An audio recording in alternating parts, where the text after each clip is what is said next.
Greetings, dear listeners. This is Jonah Goldberg, host of the Remnant Podcast, brought to you by the Dispatch and Dispatch Media. I am recording this from beautiful and sunny Columbus, Ohio, and recording this late in the afternoon before the night of the debate. And as is our usual wont around here, we thought it was even more worthwhile to counter program since the debate's tonight.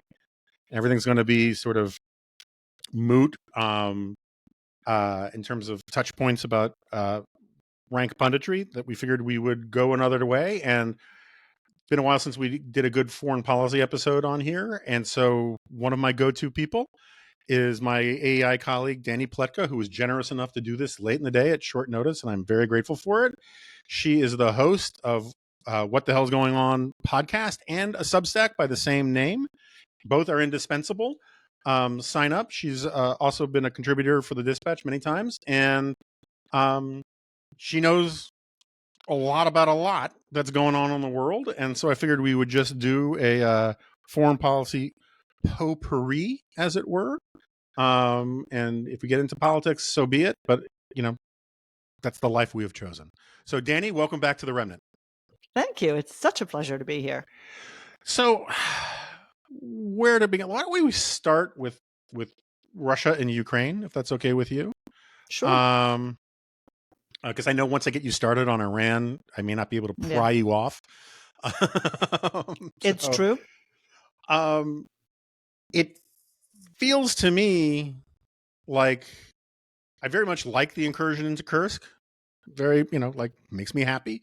Happy is the wrong word in the sense I don't want anyone dying and the war is a terrible thing. But if there's going to be a war, I'd like, Russia to get more of a bloody nose. But it feels like it's slipping away a little bit, the war in Ukraine. And what I don't particularly understand is why at this point we aren't giving Ukraine more of a green light just to fight this thing the way they want to fight it. Well, the green light problem is yes, that's a long rant. So let me try and answer the short rant first, and then I will transition to the long rant. I understand that a lot of people look at the incursion into Kursk, and it's sort of the kind of thing you want to applaud because it's giving the Russians a bloody nose on their home territory. And yet it feels like it's a little bit of a sideshow for the Ukrainians. It's a diversion of manpower. It's a diversion of ammo and materiel and weaponry. So yes, that's all a reasonable plaint. The day we're talking, debate day, is the day after the Ukrainians sent a pretty big barrage of drones at Moscow and shut down their main airport, which again is one of those things where you say to yourself, okay, fine, they sent out about 50 drones, about 40 of them got shut down, 10 of them got through. Is this really the best use of your resources? And I think that part of the problem is we're thinking about this a little bit incorrectly. We know, forgive me for introducing these two names that are verboten for this hour, but we know that both Donald Trump and Kamala Harris want to seal a deal for Russia and Ukraine. They don't want the war to continue. They don't want it to keep going on their watch. One of them has a magical solution he won't tell us about. And the other is secretly behind the scenes telling people to start preparing for a reset with Russia. Okay. That's what the Ukrainians are doing this for. Okay. We cannot think of this as military tactics. We have to think about this as diplomatic tactics. Basically, what they think Kamala and Trump are going to say to them is, okay, stop where you are right now. Okay, stop right where you are. Come to the peace table. I, the unique giver of peace, will deliver everything for you. And we won't have any movement in territory. That has always played for the Russians.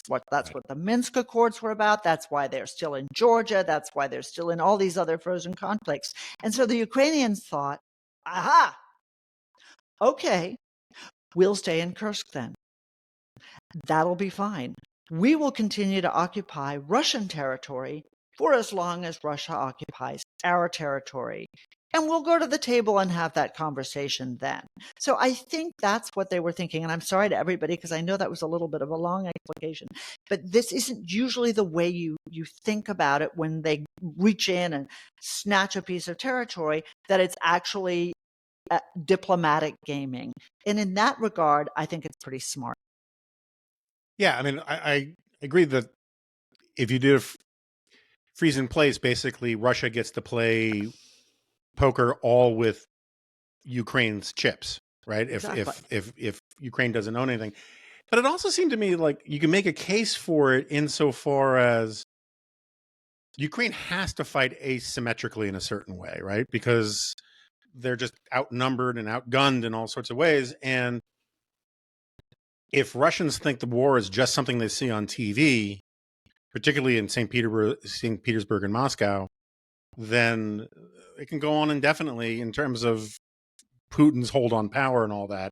If the war feels like something present and real at home, then at least psychologically, there's an advantage there for Ukraine's, even though militarily it doesn't seem like it. I just don't know that you know, the problem with authoritarian regimes is they're authoritarian, and you could also see it having a galvanizing effect on the Russian population. It's like, how dare they attack us? At least in the short term. So it's just very hard for me to get inside the fishbowl on the whole thing. Look, I mean, I think it's very hard for everybody. We had Jack Keane on our What the Hell podcast to talk just about this. And, Jack says, no, the fat lady hasn't sung. It's not over for the Ukrainians. In fact, a lot of the quasi propaganda that we're seeing about how they've already lost is really not true. The Russians, in order to take just tiny, tiny slivers of territory, have lost 10,000 here, 15,000 there. Even for a country the size of Russia, that's unsustainable. And so he was much less pessimistic. But then we go back to the question you asked up front, which is, why is it that the Biden administration isn't all in? And look, this is, you could pull a full Freud here and talk about the psychological obsession they have with escalation that has zero, and I mean that pretty literally, that has zero basis in fact. But they are so worried about the Russian use of nuclear weapons. They are so worried about Russian incursions elsewhere. They are so worried about this war blowing up into something else against NATO that they have basically kneecapped the Ukrainians. And even though we had this god-awful, monumental fight in which Republicans made asses of themselves, right? That's a nice word, but I know that you're a nice broadcast. But I mean, right? And then we have this massive victory. It gets done. Speaker Johnson mans up, shows us what he's made of, and they get all that money. And no, the Biden administration is still arguing. Jack told us a story. So we finally, years in, get the Ukrainians F-16s. Okay. Finally. And I mean, they've been asking them from the beginning. If we had given them at the beginning, this might be done. But they finally get them, but they have a training problem, right? They need more trainers for these planes. So a bunch of retired Air Force guys get together. They offer to go and do the training for the Ukrainians, right? And the Biden administration tells them they can't. What the hell? And so, admittedly, I don't like using the word criminology for our own government, but for want of a better term, do you think it's stubborn Biden who's setting the tone for this, or do you think it's a larger groupthink problem that you get from the dovish wing of the Democratic Party is now basically the whole bird in a lot of ways, sociologically? Is it that the options being brought to Biden conform with his own instincts and you just get this groupthink about it? Or is there an actual argument internally about this? Because I haven't seen anything that says there's a hawkish side and a dovish side inside the administration having these fights. No, and I don't. Maybe there is, and their OPSEC is so good that they've kept that information from us. But every narrative that I've seen has been basically that this is Jake Sullivan. Okay, this is not what Tony Blinken, poor Tony, the Secretary of State, wants to do. This is what Jake Sullivan wants to do. And what you have here, and I hate sounding like some sort of, creepy marching Trumpite with a red hat. But in this instance, you have the triumph of sort of egg-headed intellectual arrogance over the kind of necessary, scrappy, this is, my experience, and I'm going to believe, I'm going to believe the lesson my eyes are telling me, kind of leadership. Is I don't think any of us know, and this is not sniping nastily, I don't think any of us know how much decision making Joe Biden is making anymore. The one thing I do know is he is always wrong.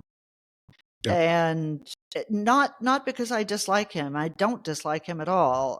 My overweening, feeling for him is sadness. But his instincts on these things are just terrible. And so you marry that to a very decisive and very persuasive and very, very dominant national security advisor who doesn't want to do more, and you have this problem. And also a guy who's been with Biden for a very long time and knows how to manage up, right? I mean, yeah, so it's very well. And just to be clear, you may sound partisan when you say he's always wrong, but that was Robert Gates, who was no, bagel snarfing neocon warmonger himself. He wrote in his memoirs that Biden's been wrong on every single foreign policy question going back 40 years. And it's kind of hard to argue with him about that. But I don't know. So just staying on Ukraine for just a second longer. You talk to a lot of people in the Republican universe, and my experience is that there's a lot more sympathy for Ukraine and for doing something about Ukraine among rank and file Republicans, and certainly in polling, if you believe in the issue polling, than you would get the impression of from the conversation among MAGA ditto head types, or from J.D. Vance. And it's weird. There's this weird disconnect where Trump has been really, I think, appallingly vague, but appallingly vague and elusive is much preferable to we're going to give it all to Putin, right? And we're not going to do anything for Ukraine. That's not Trump's actual stated position. It is closer to what Vance's is. Like, where do you see the actual truth serum Republican Party on this stuff? And why is it that they feel they have to get ahead of Trump on the issue of Ukraine when Trump himself has played his cards much closer to the vest on all of this?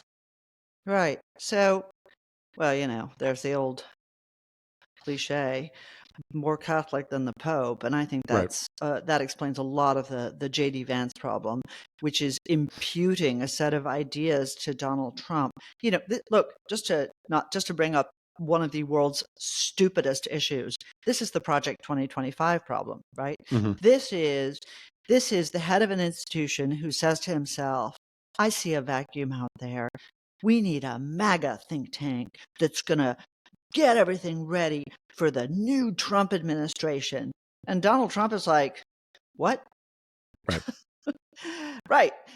He didn't want that. He didn't ask for that. And by the way, those don't represent his ideas. And we can talk about whether he has ideas or not, and that's a different issue. But they don't represent it. And I think J.D. Vance, who wrote the introduction to that, it fits exactly into that category. He's a total political chameleon who 10 years ago would have been 100% with Ukraine, and now, of course, is not.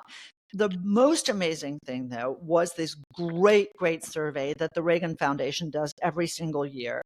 And for the first time this year, they did this foreign policy survey, and they dug into the MAGA, non-MAGA Republican question. And so we had Roger Zackheim, who's the head of it, talking to us about this. And what smacked my gob, is that even an expression? I don't know. Close enough.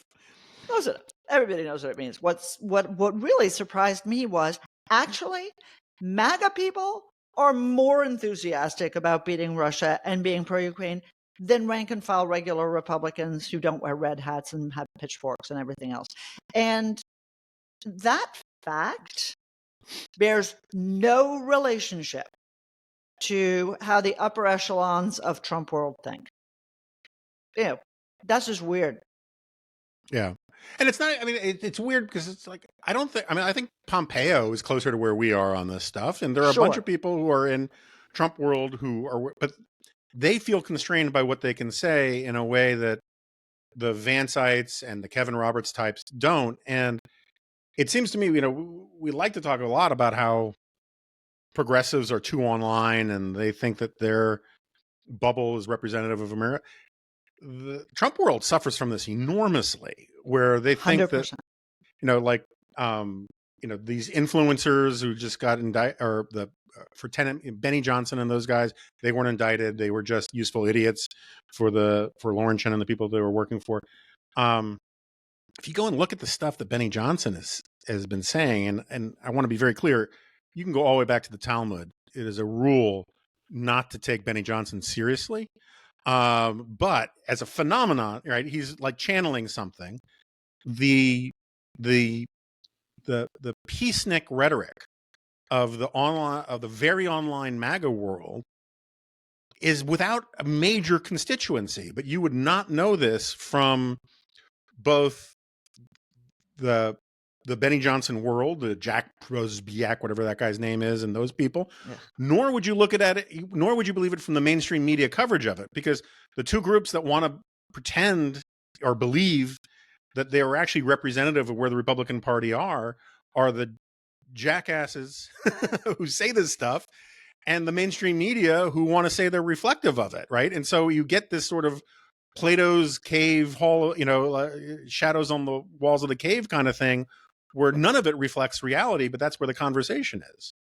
Right. But I mean, not to be too clever by half, but I mean, it's a very meta thing, right? Yeah. We're really talking about a symbiotic relationship between people who talk too much to each other and their haters in the press who want to amplify them.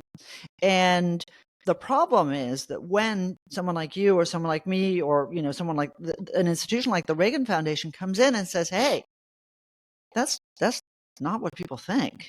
Right. Everybody's like, well, I didn't read that on Twitter. I didn't see that on Twitter. I didn't see it on Facebook. I don't know. And of course, the reason we don't know this is a problem you and I have talked about and you've talked about independently and I can't shut up about, which is this absolute, utter absence of leadership. Right. Actually, the way we used to do things is that the president, he would make a weird decision, and then he would give a major public address from maybe the White House or the Oval Office or the Rose Garden about it.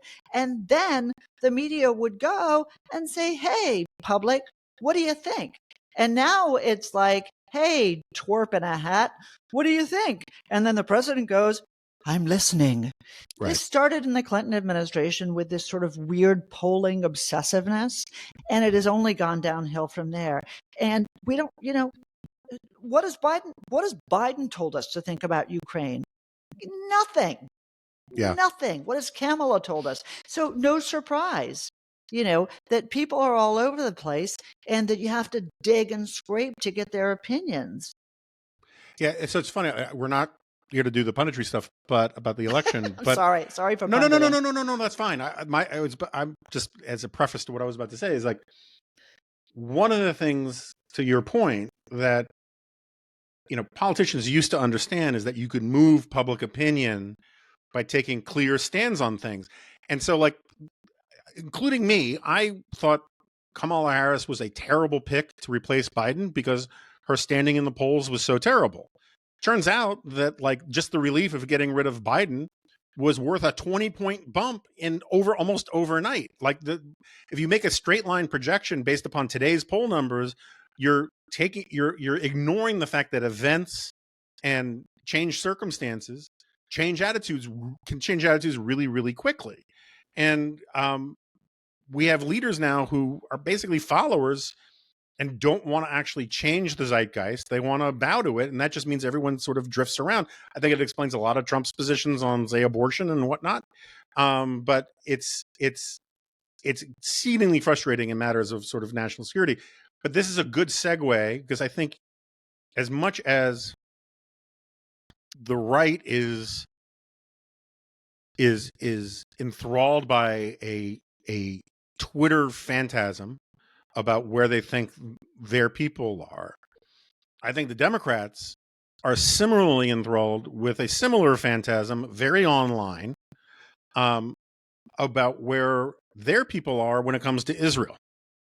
And this idea that the pro-Hamas wing of the Democratic Party, which is probably, it's not a feather, but it's not a whole wing. It is this rump that's very good at getting attention, has completely intimidated vast swaths of the Democratic Party that doesn't agree with them, right? I mean, it should be axiomatic that if you're pro-Hamas or an apologist for Hamas, your position is illegitimate and is not going to be like catered to.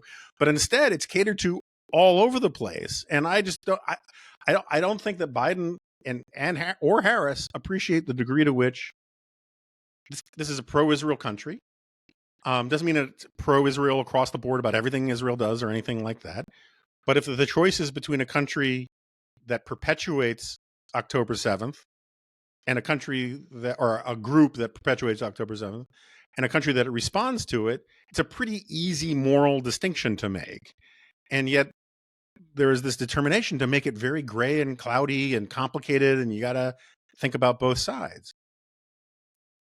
So this is look, everything we've talked about has the same answer here, which is part of the problem that we have in the country today, right? So what you have in the Democratic Party is, I don't know whether I agree with you. I think a large part of the Democratic Party is pro-Israel, just like a large part of the Democratic Party has always been pro-Israel.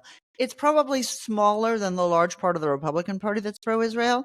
Sure. Then again, and that's a sort of a evolutionary change that we don't talk about a ton, but that is hugely important. But it is loud people, right? It is. The Squad doesn't represent the Democratic Party, but we talk more about them on the right because they're the people we love to hate. Right. Exactly. I mean, ditto for the morons and terrorists on campus, right? These are, by the way, and I love, not to get too statisticky, but I love this factoid. When you poll young people on the left, what you see is that they are very anti-Israel, right? And when I say very anti-Israel, I mean in comparison to America. I don't mean that 80% of them are pro-Hamas and 20 are pro-Israel, but it's like 50-50. And sometimes the pro-Hamas side is slightly more than the pro-Israel side. Then you ask them, okay, so you're going to be voting on this, right? And it never comes in above number 9. Yeah. Right? So, even for those people who are willing to live in a tent and, and cosplay an anti-Semite or cosplay terrorism, even those people aren't actually going to take that view to the ballot box. So that makes it even more bizarre that the Kamala Harrises of this world think that, what are they called? It's not unmentionables. It's the uncommitteds. That uncommitteds are actually an important constituency, maybe on the margins. But then you marry that to academic elites, you marry that to party elites, and you marry it to media elites. And especially, I don't know if you've seen the really good work that Rob Satloff has done on bias at the Washington Post, which really bums me out because I like to abuse the New York Times more than the Washington Post. But totally, totally anti-Israel bias. And this is where you get this sort of ball of illusion. This idea that this thing that isn't true is actually something that is moving the Democratic Party in the wrong direction and making Kamala Harris kowtow to people who are living scum. Yeah, and again, we've been floating around the term pro-Hamas fairly cavalierly, and we should be clear. Like, there is a difference between being pro-Palestinian and pro-Hamas. The problem is that while it's a moral and factual, very clear distinction, politically and message-wise, people want to blur it.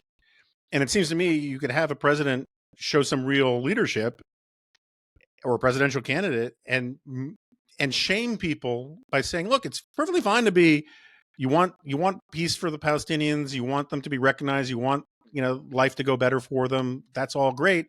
But you can't be in favor of rape gangs and pogroms, and you can't defend it, and you can't sort of make it sound like if you're pro-Palestinian, you have to be pro-terrorism. And yet, by not offering moral clarity, that's exactly the morass that we've gotten into. And it's a problem, I think, almost entirely of the Democrats' own making, because I think you could have sister soldiered and marginalized those people pretty easily if you wanted to. But I think they've convinced themselves that you can't. Well, but Joe Biden did it in the immediate aftermath. In the beginning, he did. That's right. He did. He really did. And then he completely memory hold it. And you're totally right. I am pro-Palestinian. Excuse me. Right. And we'll cede that to nobody. And I suspect that there are, among these pro-Hamas people, there are people who aren't flag waving terrorists. But, and this is the thing I wrote about in commentary over the summer, there is a ton of money coming in to ensure that people who kind of, feel bad about the Palestinians and what's happening in Gaza are being propagandized aggressively, not just to feel for the Palestinians and their plight, but to be pro-Hamas, pro-Palestinian Islamic Jihad, pro-Hezbollah, and pro-Iran. We had our director of national intelligence say that Iran had a hand in some of these campus demonstrations. And then, of course, we got radio silence. How? Right. What were they doing?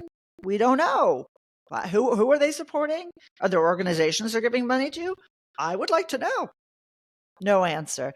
And so we should never forget, not to sound, like I've got tinfoil on my head or I'm getting transmissions through my teeth, not regularly anyway, but there are malign outside forces that are manipulating this as well.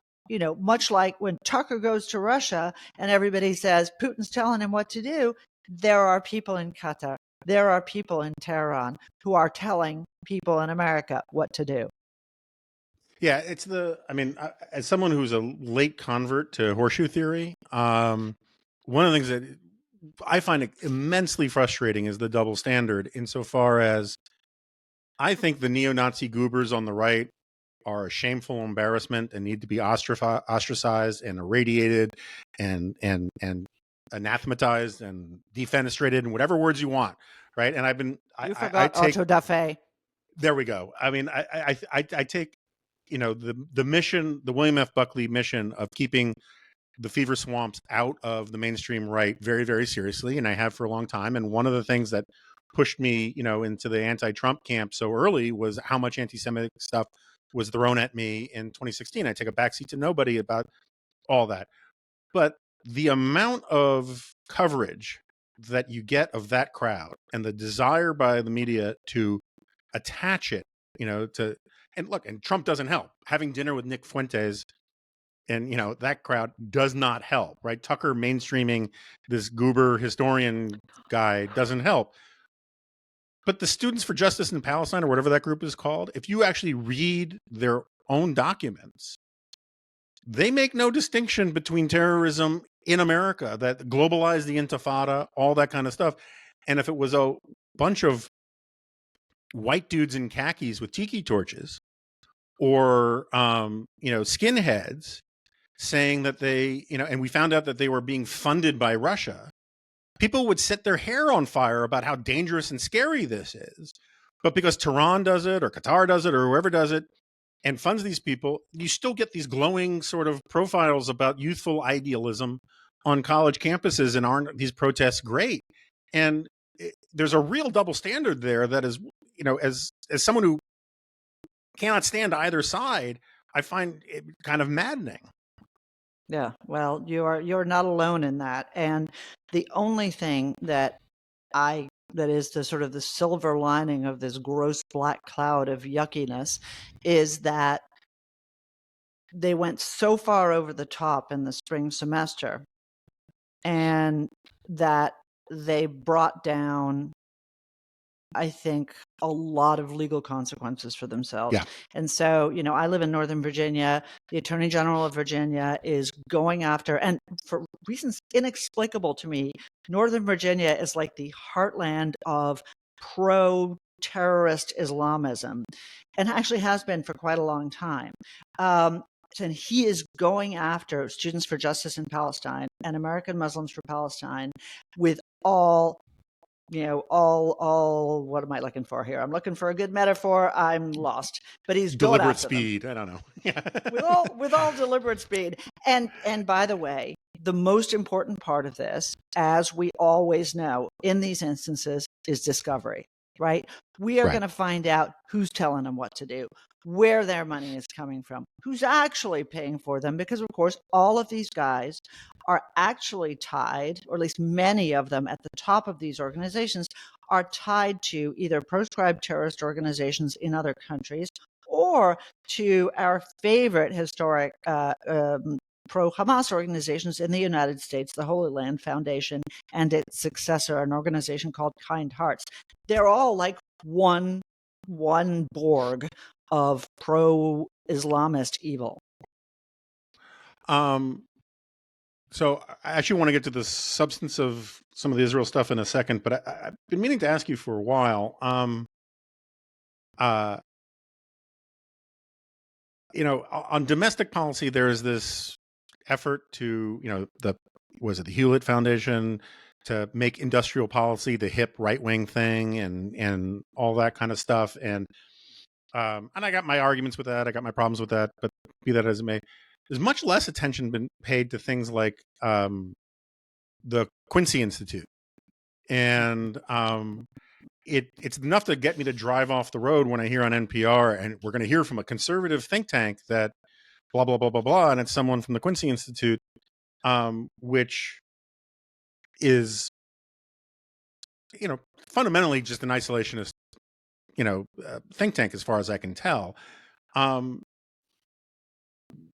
How much influence does that crowd have? And, like, where do you have to go to these various foreign policy thumbsuck think tanky kind of things? Is that crowd sort of now in good standing on the right? Is it still looked at skeptically? Where does all that stand? No, I mean, I really do think that they have relegated themselves super quickly to the useful idiot category. It's sort of at Kevin Roberts' aspirational behavior they have achieved. So the problem for them is anybody who ever got accused of being a lobbyist for the Islamic Republic of Iran is there. It's funded by, two main sources, George Soros, and this is not a conspiracy. This is fact. Funded by George Soros and by the Koch brothers. Talk about horseshoe theory. But this is it. It's really when I worked on Capitol Hill, I saw this all the time, and that was in the 90s. At a certain point, you were just so far to the right, you were in bed with the left, and this is what the Quincy Institute is. They have two overweening ideas. One, Iran is amazing and Israel is horrible, and two, Russia is amazing and everywhere else is horrible. And what can I say? I don't think anybody serious takes them seriously. If you hear them on NPR, and I'm actually shocked, but I don't listen to NPR anymore, so I don't know.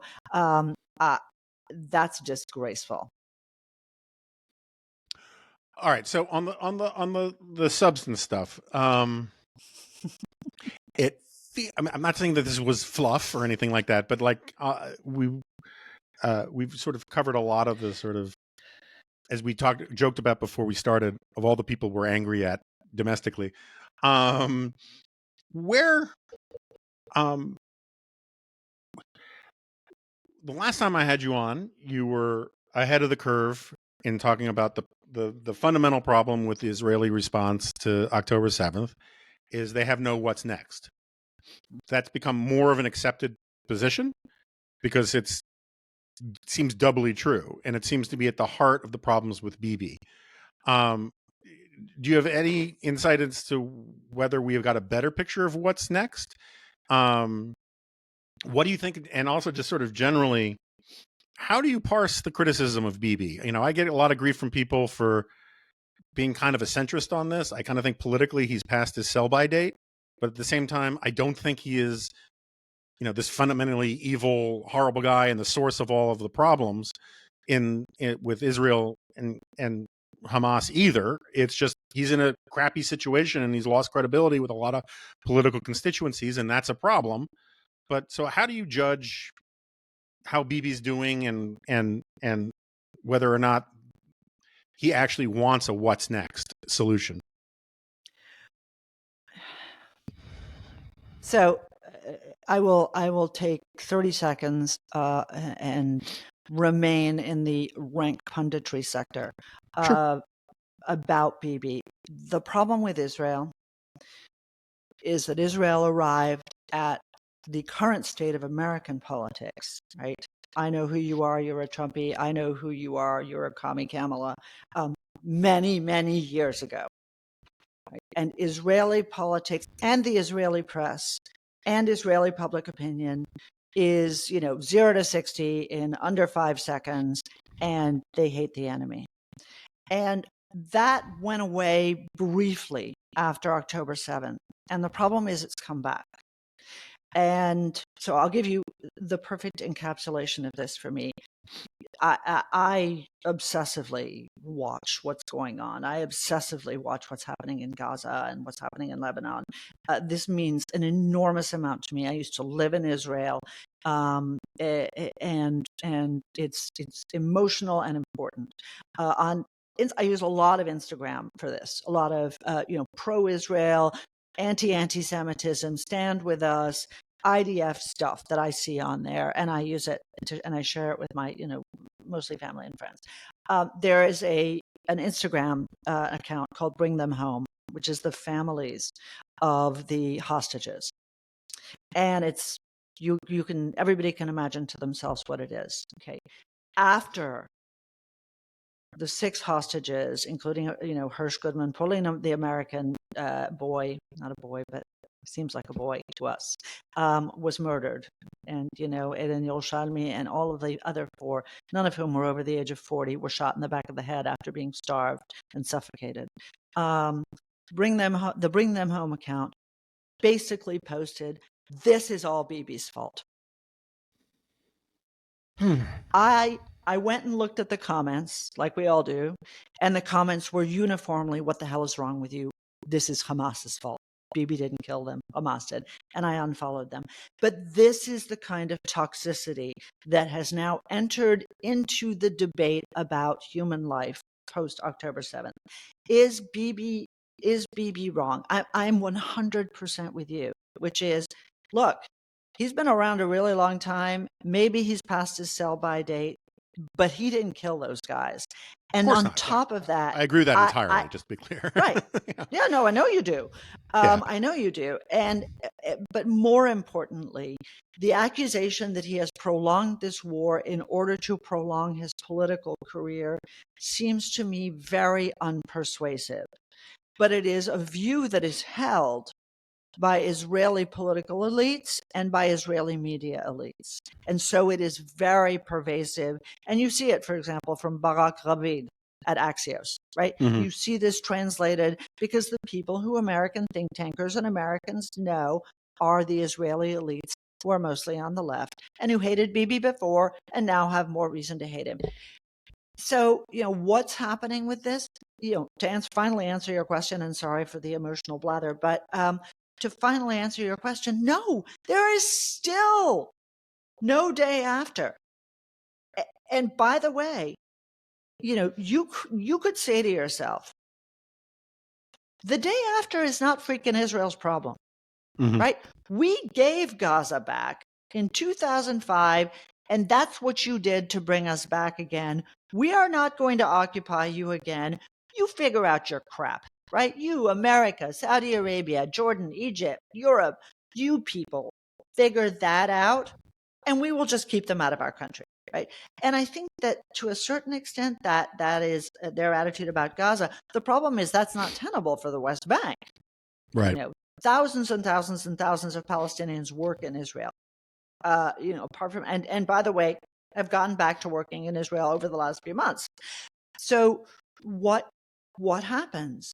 And what we don't want to talk about is this idea.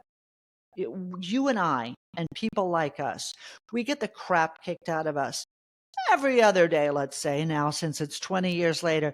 You neocon, Iraq war, nation building, soldier killing, bloodletting Jews, right? You people, right? You screwed everything up. Saddam was amazing. Taliban was amazing. Whatever. You screwed up.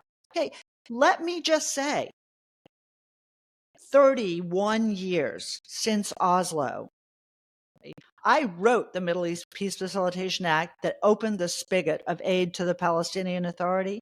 That nation building exercise is garbage. Iraq is a better democracy than the Palestinian Authority. Afghanistan was a better democracy than what's in Gaza. And that was built by the State Department, by the European Union, by the Agency for International Development. And nobody has ever turned around and owned up to the fact that this is a failed quasi-state. So but we have to do that before we can move on to anything else. We have to admit this was a failure. And we have to figure out how to start from scratch. No one wants to do that because we're talking about hundreds of billions of dollars and all the pieties of Palestine that no one wants to let go of. Sorry, no, that's great. You asked me my most hot button rant issues, and then I can't control myself. We at the Remnant subscribe to the school of let Danny be Danny, so don't worry about it. But explain to me. So the control of the Philippi, is that how we're supposed to say it? Philadelphia. Sorry, corridor. Right. So this is this slice of Gaza that abuts Egypt. We now know that Egypt sent, well, I shouldn't say Egypt sent, but from Egypt came all sorts of stuff for Hamas to arm itself, to build tunnels, all the rest. There was conjecture that the Biden administration didn't want Israel to go after that part because that would reveal the extent of Egyptian either malfeasance or complicity or neglect that allowed all that to happen. From the normal reporting, the IDF says that they don't need to control that area anymore. Bibi says that they do. Where do you come down on that? And do you think the material that came in through there, which is really kind of astounding. I mean, I don't think people really understand the extent of the tunnels. The tunnel system is like the Pentagon underground. I mean, it's massive, and you can't the idea that you could do that all in secret is very dubious. Now, whether or not this was black market stuff or direct Egyptian policy or a mix of both. I mean, and how much the UN turned a blind eye versus knew what was happening. Those are all legitimate questions. But where do you come down on this? Because it seems like it's one of these things. The reporting you get is that Bibi doesn't want to do that because he wants to keep the war going. And they say, but the IDF says that they don't need to control that part. Where make sense of it for me. So And including if I got something wrong, feel free to No, correct you me. didn't. That's fine. Mm-mm. Okay. I don't have a great, I'm not a military person, although I pretend to be one sometimes. But let me just sort of build, a cheapish analogy. You had a back door of your house, and robbers used it to come in, break in, steal all your stuff, murder your children, and you've got the cops there. Now the cops say everything's fine. You could just lock the door and everything will be good again. This is what I don't get about Philadelphia. What I suspect, and I could be totally wrong about this, but what I suspect is a few things. Number one, this was, it has been pretty reliably reported, a corruption operation very close to the president of Egypt's son, who was facilitating this, and there was a lot of moolah to be had. And it was, the Muslim Brotherhood, which is the umbrella over Hamas, is anathema. There are 10,000 political prisoners and more probably in Egypt. So there's no love of Hamas. This is money. Okay. So money, supplies, and people, don't forget people, are going back and forth through the Philadelphia corridors. The Israelis have cleaned them out. They've tunneled them out. They've bombed them out. They've filled them in. They've closed it off. And the military is saying we don't need to be there anymore. I suspect, with no reliable reason why, but just because I've spent 40 years doing this crap, that the military believes that they have an agreement with the Egyptian military. This is the weak point of all militaries, right? Oh no, those Pakistani guys, they're just like us under the uniform. It's like, no, they're not. Right. The Egyptian guys, they're just like us under their uniform. No, they're not. But the Israelis fall into this as well. And I suspect that between Israel's military intelligence, the Mossad, and the IDF, they believe they now have closed this off, right? And I think relying on the Egyptians for this is insane. And so on this, I am with Bibi Netanyahu. If someone who is listening to this wants to educate me, I would love to be educated further, but I just don't see how it's possible. No, your back door is fine, right? It doesn't seem credible. By the way, what everybody should understand right now is how did that Pentagon underground, how did a tunnel system longer than the tube system in London, much longer than the metro system and more efficient and probably cleaner than the metro system in Washington, how did that get built? Oh, that was built by the United Nations. That was built by your tax dollars. That was built by UNRWA. Not necessarily with their own hot little hands, although in some cases, yes, but with the money that was going there that was being diverted to these people. So I just don't understand how anybody can turn around and say, I feel good about all of this. Those people were found in these tunnels. The dead bodies of the elderly men who were found just a few days earlier were found in these tunnels. The idea that the Israelis have full visibility on all of them in the south at that critical point in Rafah seems to me to be totally not credible. All right. So I've cruelly, knowing you as I do, and knowing that you have a hard out in the next 10 minutes, left Iran itself for last. So there's only so much room for you to do this.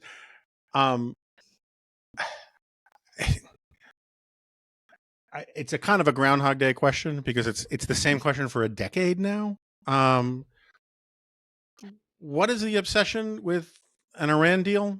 I mean, like, has anything changed, or could we, with exception of like changing a couple names, maybe a couple dates, and certain amounts of money, have the exact same conversation we had 10 years ago about the obsession with democratic administrations to have an Iran deal? Or is there something else going on that I should know about. Because this is one of my problems as a pundit is like, it's like the War Powers Resolution or the Logan Act. It's the same friggin' conversation for a half century, and it gets boring, right? But like the Iran deal, you would think there would be something new or interesting about it, but it seems like it's the same arguments. We need to have an Iran deal. Why? Because it's imperative that we have an Iran deal. And like Right. it's just this circular thing. Is there anything new I need to know about this? No, I mean, no. Iran is very close to having nuclear weapons now. Iran, as Walter Russell Mead said in the talk he gave last week at AEI, the next administration, whoever it is probably going to have to deal with an Iran that, if it doesn't have nuclear weapons, could at any moment have them.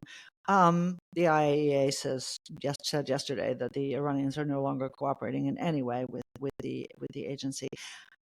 One of my beloved little Substack family commenters asked me this question that you just did, right? What is this obsession? Why?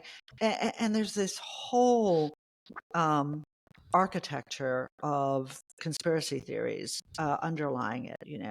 Oh, it was Obama. He really wanted to boost the Islamists, and you and I both know people who believe that firmly. This is the worst of Washington. Okay. And this is not a story about the Middle East. This is the worst of Washington. It's the worst of London. It's the worst of Berlin and Paris. It is, first of all, that people get older and younger people come in and they think, well, you're just stupid. I can do what you couldn't do. So that's sort of part one, which is ignorance of history. And you know that famous quote, that hallmark quote, right? Part two, the Middle East is a fucking nightmare. And Democrats and Republicans are always looking for a way to get away from it. Right? We got to focus on China. It's got to be China. It's got to be Ukraine. It can't be China or Ukraine. You've been part of that discussion, that incredibly sterile, circular discussion that's going on. Why are we wasting our time in the Middle East again? Right? Is it the oil? And the answer is everybody is playing this game in order to figure a way out. And of course, we've done everything in the region through the Sunnis and the Jews for the last umpteen decades. Maybe the Iranians are so bad and they're causing so much trouble because they just feel insecure. And if we could find a way to make them, and so these brilliant minds, that was what motivated Obama, the brilliant minds of the Obama administration that said to themselves, we will make them feel secure, and then they won't do all these bad things. And so what they proceeded to do was be more secretive about the bad nuclear things and then do much more of the other terrorism bad things in Yemen and Syria and Lebanon and in the West Bank and Gaza. And so there is, look, you know what? I heard, I don't think he'll get mad at me because I've heard him say it elsewhere. I heard Jim Jones, who was Obama's national security advisor at a conference recently, say, what's going on with Iran right now amounts to appeasement, and there's no way that we're going to ever solve this problem while that regime is in place. I heard another former senior, and the military guys are always the most reticent about this, right? They're the least interested in anything that could ever smack of conflict because that's how they're built. They know the cost of it. Same thing. Another former CENTCOM commander said, for as long as these guys are there, this is going to be a problem. There is no way out. But no doubt, if Kamala becomes president, maybe Donald too, there'll be some whippersnapper, just got his PhD from Yale, and he'll know exactly how we can do it. We just got to make them feel secure. Well, that's depressing. Yeah. So, you're not me. I do this every day.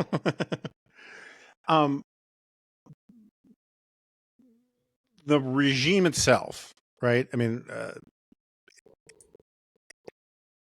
is there any reason to? I mean, I am one of these people who thinks all authoritarian regimes look permanent until they're not. Right? It's like they're strong, but they're strong like marble, and marble's brittle, right? And so when they crack quickly. but it's very difficult to predict when that happens.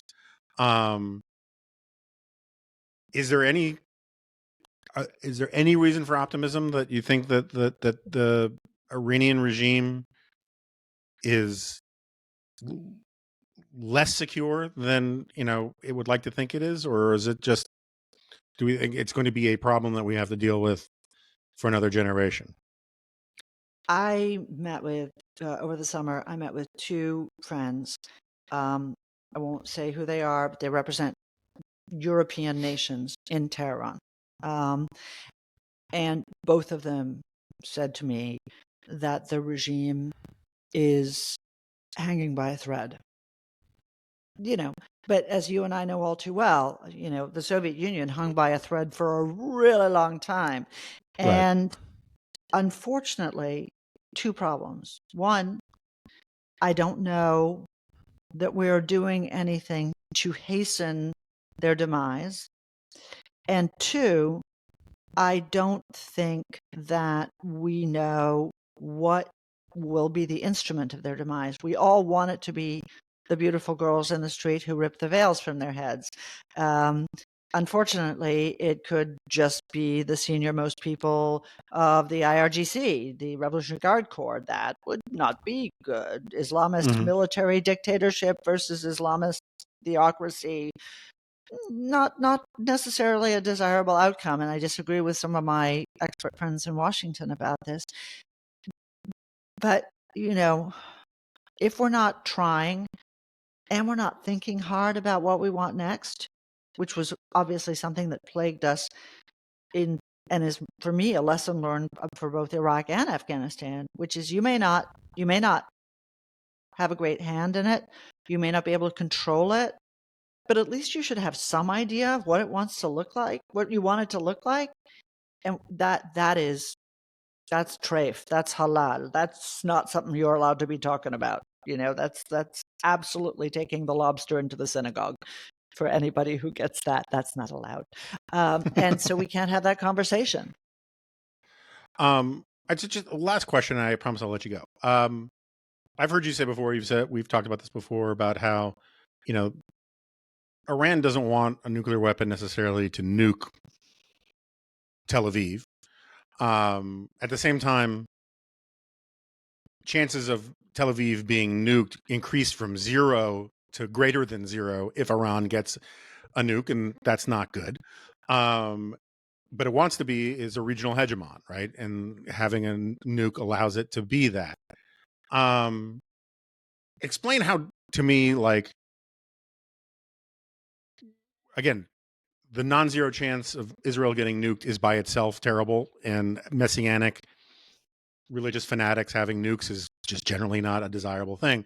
But assuming that they don't want to actually nuke Israel and invite a counterstrike and all sorts of other terrible things, what are the most likely practical consequences for the region, for Israel, if Iran actually goes nuclear? Why is it something that is so vital to present if they're not actually planning on using one day one?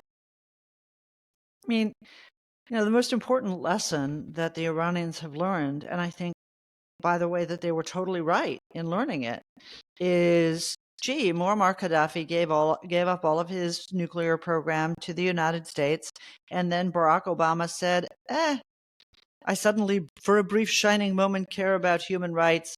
You probably should go. Oh, I don't care anymore. What, is he dead? Oh, wow, that sucks for him. Kim Jong-un, same thing. We have no North Korea policy. The Pakistanis, who have serially, housed Osama bin Laden, supported the Taliban, done all sorts of other terrible things. They've got the nuclear weapons. What have we done? Not a whole hell of a lot, right? Saddam Hussein, we took away that, and now look where Saddam Hussein is. So, there's a special cemetery for all of these guys who thought to themselves, oh, maybe I shouldn't have a full nuclear program. And they're all pushing up whatever it is that bad men push up in cemeteries. And then there's the other side, the guys I just mentioned.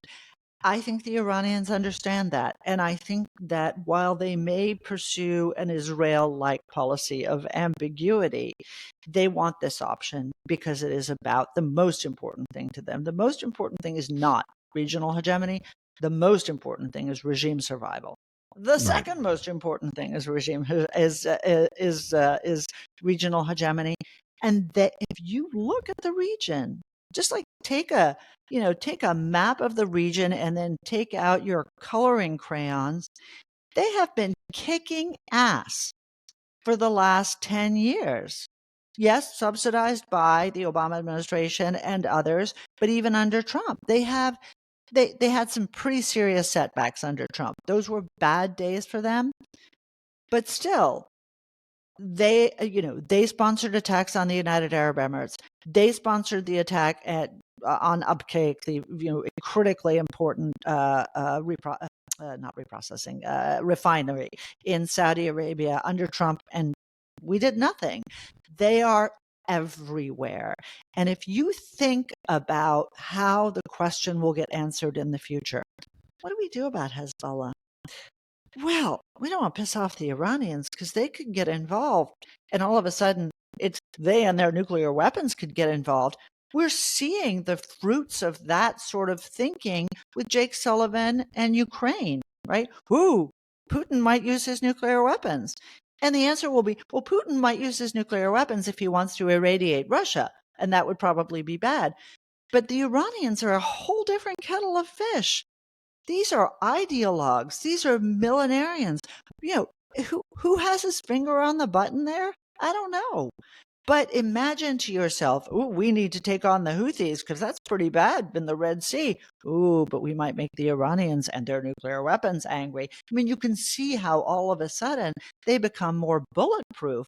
This only makes the problem worse. And of course, if you're Israel and, your 10 million people, your 8 million Jews, still remember the World War II, you're unenthusiastic about the prospect of being annihilated by some Ayatollah. So yeah, it's a big, huge honking problem that we don't have the answer to because you know what? We all secretly know what the answer is. The answer is regime change. With that, Dani Pletka, thank you so much for doing this. I really appreciate it. I promised to get you out on time, so that's what I'm going to do.